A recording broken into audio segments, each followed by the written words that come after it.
Here's a step-by-step guide on how to create a video using Canva and enhance it with ChatGPT-4 for content creation. This guide assumes you're using plugins or integrations that allow you to access ChatGPT-4 within your video creation process. How to make a video with Canva and ChatGPT-4. Step 1. Plan your video content, define your purpose, determine the goal of your video, and identify your target audience. Outline your content.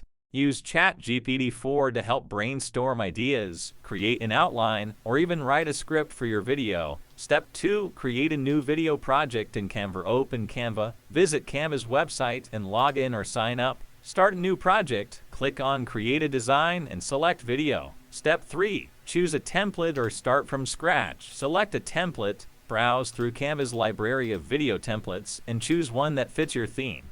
Customize the template, modify the text, images, colors, and other elements to match your brand and content.